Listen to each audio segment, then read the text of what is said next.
जय हिंद साथियों। आपका स्वागत है आपके अपने इस यूट्यूब चैनल में। साथियों, आज के इस वीडियो में हम सब देखेंगे पॉलिटी के कुछ प्रश्नों को, और ये सारे प्रश्न बहुत ही महत्वपूर्ण हैं और सारे प्रश्न ऑनलाइनर फॉर्म में है। तो आइए बारी बारी से सभी प्रश्नों को देखते हैं। और इससे पहले का टोटल 12 टॉपिक करवा दिया गया है साथियों, तो अगर आपने अभी तक उसे नहीं देखा है तो देख लीजिएगा।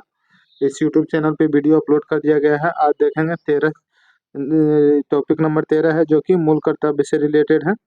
ठीक ना, तो मूल कर्तव्य को आज देखते हैं आज के इस वीडियो में। तो चलिए स्टार्ट करते हैं। और आपसे रिक्वेस्ट है कि अगर आपने अभी तक इस यूट्यूब चैनल को सब्सक्राइब नहीं किया है साथियों, तो प्लीज़ सब्सक्राइब कर लीजिएगा ताकि कोई भी इन्फॉर्मेशन आप तक पहले पहुंचे। और वीडियो अच्छा लगे तो वीडियो को लाइक कर दीजिएगा। चलिए देखते हैं। पहला क्वेश्चन है मूल कर्तव्य से संबंधित। ये देखिए, संविधान में मूल कर्तव्य से संबंधित प्रावधान किस समिति की संस्तुति के आधार पर सम्मिलित किया गया है? तो ये स्वर्ण सिंह समिति की संस्तुति पे आधार किया गया है। किस वर्ष संविधान में मूल कर्तव्यों को अंतः स्थापित किया गया था? तो ये 1976 में किया गया था। मौलिक कर्तव्यों को निर्धारित किया गया, तो ये 42वें संविधान संशोधन के द्वारा किया गया है।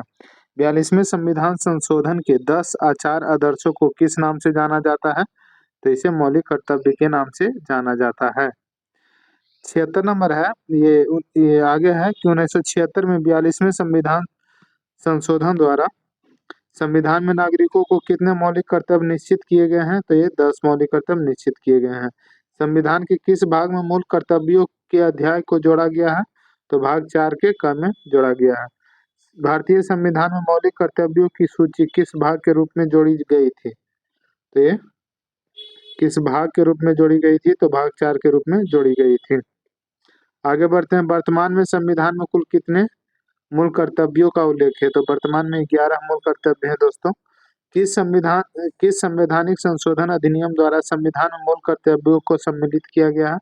तो 42वें संविधान संशोधन अधिनियम 1976 के द्वारा इसे सम्मिलित किया गया है। संविधान में उल्लेखित मौलिक कर्तव्य किसके लिए हैं? तो ये सभी नागरिकों के लिए है। अब इससे रिलेटेड जो भी प्रश्न है दोस्तों, उन प्रश्नों को देखते हैं। तो पहला प्रश्न है कि निम्नलिखित में से किसकी संस्तुति पर भारतीय संविधान में मूल कर्तव्य शामिल किए गए हैं? तो ये स्वर्ण सिंह समिति की संस्तुति पे भारतीय संविधान में मूल कर्तव्य को शामिल किया गया है। भारत के संविधान के किस भाग में मौलिक कर्तव्य उल्लेखित है? तो अभी ऊपर में देखे थे कि ये मौलिक कर्तव्य यानी कि मूल कर्तव्य जो है ये भाग 4 के ए में है। पहला सी ऑप्शन सही हो जाएगा। किस संविधान संशोधन द्वारा नागरिकों को 10 मूल कर्तव्य संविधान में जोड़े गए हैं? तो ये 42वां संविधान संशोधन जो कि 1976 में हुआ था उसमें जोड़े गए हैं। आगे बढ़ते हैं साथियों। भारत के नागरिकों के मूल कर्तव्यों का विवरण संविधान के किस भाग में दिया गया है?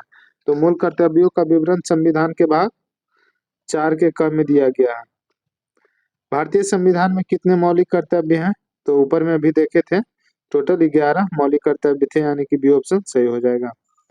निम्नलिखित में से कौन सा एक संवैधानिक संशोधन मौलिक कर्तव्य से संबंधित है? तो मौलिक कर्तव्य से संबंधित है 42वां संविधान संशोधन।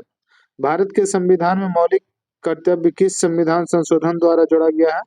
तो ये 42वां संविधान संशोधन 1976 के द्वारा जोड़ा गया है। मौलिक कर्तव्यों के संबंध में निम्नलिखित में से कौन सा कथन सही नहीं है, यानी कि कौन सा कथन गलत है? तो उन्हें परमादेश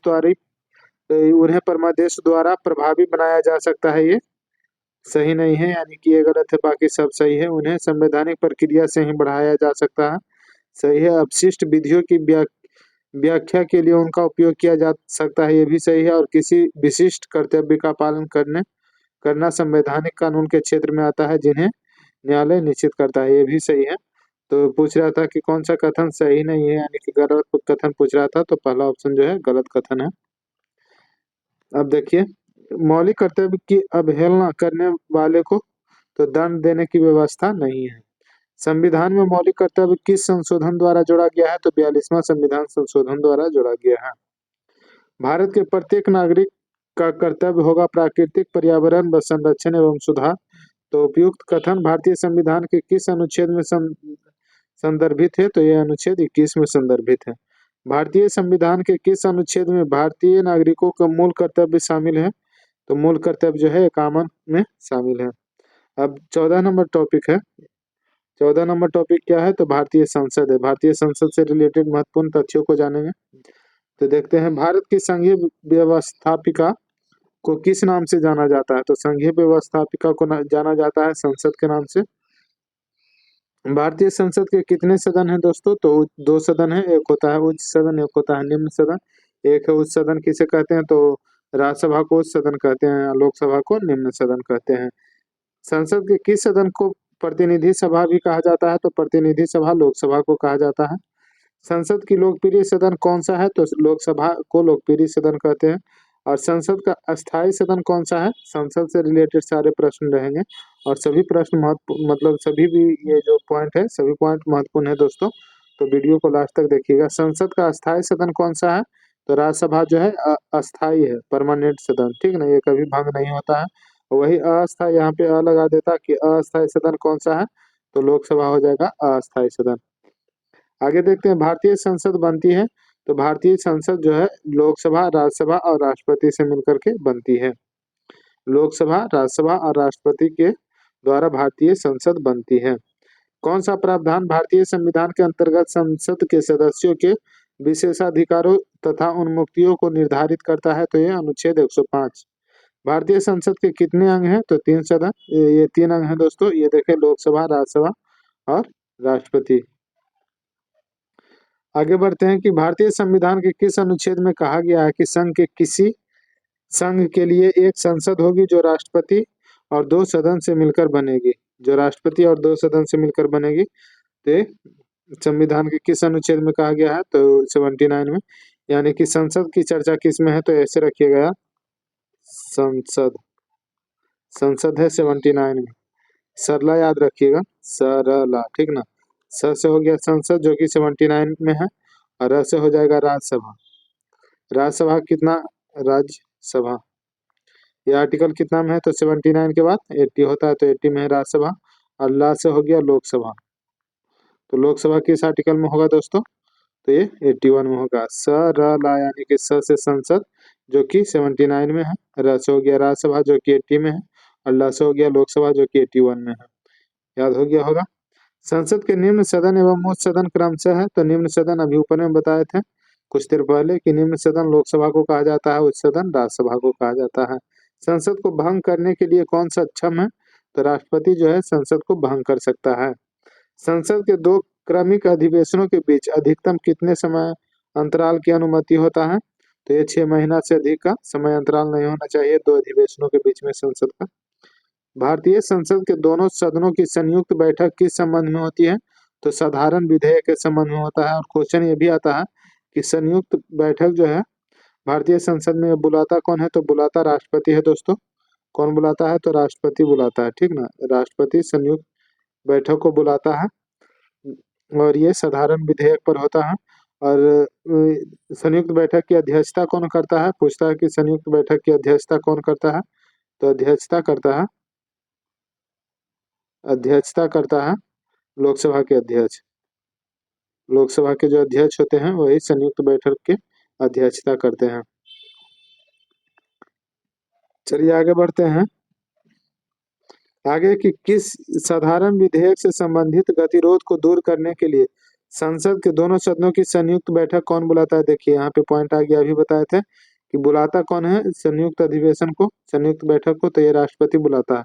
लेकिन उसका अध्यक्षता कौन करता है, तो लोकसभा अध्यक्ष जो है संयुक्त बैठक की अध्यक्षता करते हैं। लोकसभा व राज्यसभा की संयुक्त बैठक कब होती है, तो ये दोनों की संयुक्त बैठक लोकसभा एवं राज्यसभा में मतभेद होने पर होता है, ठीक ना। और पूछेगा कि किस विधेयक पे आता है संयुक्त बैठक, तो यहाँ पे देखे थे कि संयुक्त बैठक जो है साधारण विधेयक पे आता है, होता है। संसद के दोनों सदनों के साथ साथ बैठने पर क्या होता है, संसद के दोनों सदनों यानी कि राज्यसभा और लोकसभा के साथ साथ बैठने पर क्या होता है, तो एक बिल जिस पर दोनों सदन सहमत नहीं हो उस पर विचार करना और पास होना होता है। संयुक्त बैठक में यही काम होता है। जब संसद के दोनों सदनों के किसी साधारण विधेयक में मतभेद हो तो इस गतिरोध को कैसे सुलझाया जाता है, तो साधारण विधेयक में मतभेद हो तो गतिरोध को कैसे सुलझाया जाता है, तो दोनों सदनों की संयुक्त बैठक को बुलाकर इस मैटर को सुलझाया जाता है। संसद की कार्यवाही सूची में प्रथम विषय होता है, तो प्रथम विषय प्रश्नकाल का होता है। कौन सी प्रथा संसदीय प्रणाली को भारत की देन है?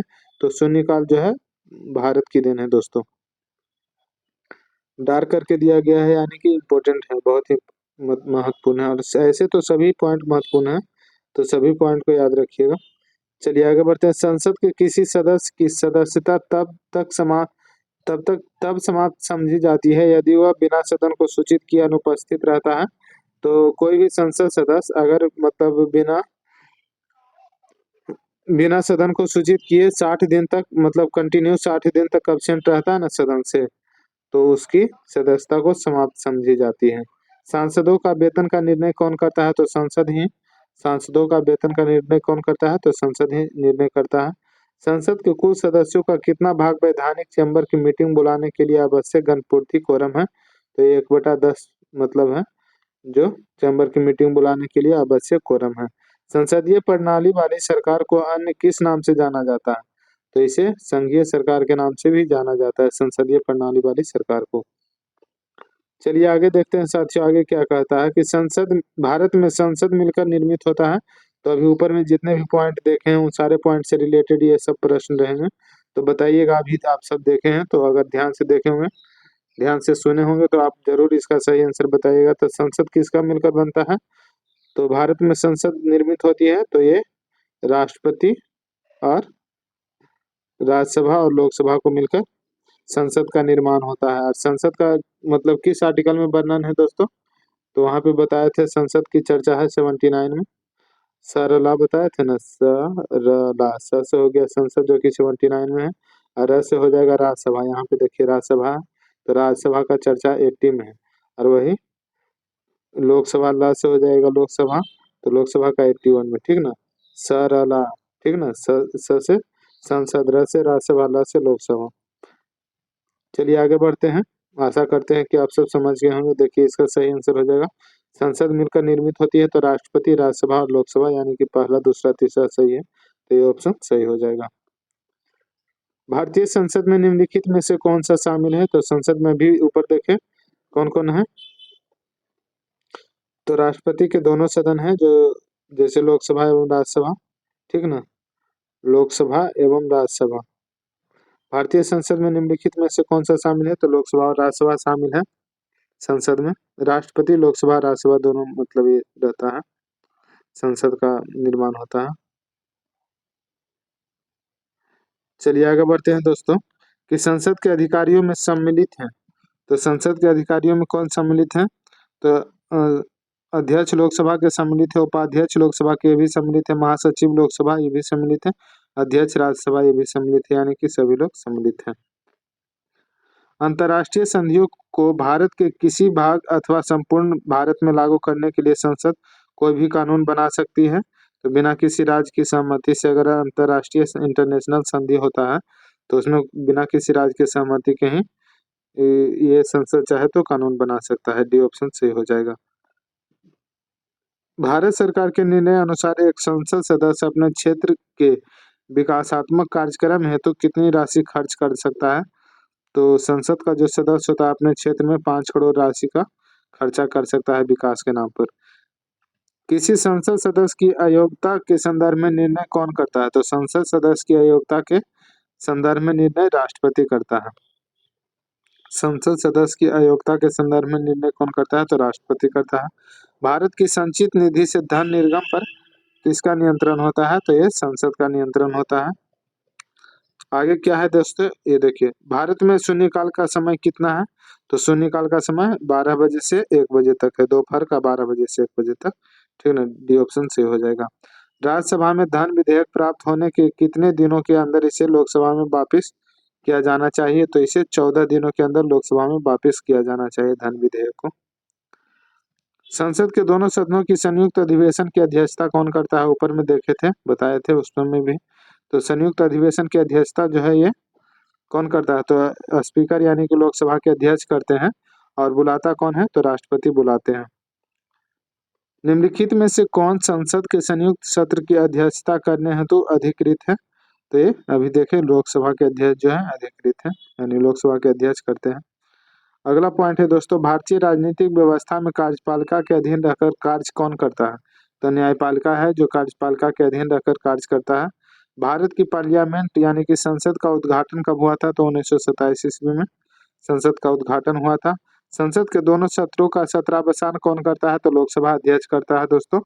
दोनों सदनों का सत्रावसान कौन करता है? तो लोकसभा अध्यक्ष करता है। तो साथियों अब इससे आगे देखेंगे राष्ट्रपति से रिलेटेड जितने भी पॉइंट है तो उनको राष्ट्रपति और उपराष्ट्रपति एक ही वीडियो में कर दिया जाएगा ताकि आपको समझने में आसानी हो। और यहाँ तक वीडियो कैसा लगा बताइएगा जरूर। और प्लीज़ अगर आपने अभी तक इस चैनल को सब्सक्राइब नहीं किया है साथियों तो प्लीज़ सब्सक्राइब कर लीजिएगा ताकि कोई भी इन्फॉर्मेशन आप तक पहले पहुँचे। और वीडियो अच्छा लगा होगा तो लाइक कर दीजिएगा। एक लाइक बहुत महत्वपूर्ण होता है वीडियो बनाने के लिए। तो अगर अच्छा लगा होगा वीडियो तो लाइक कर दीजिएगा।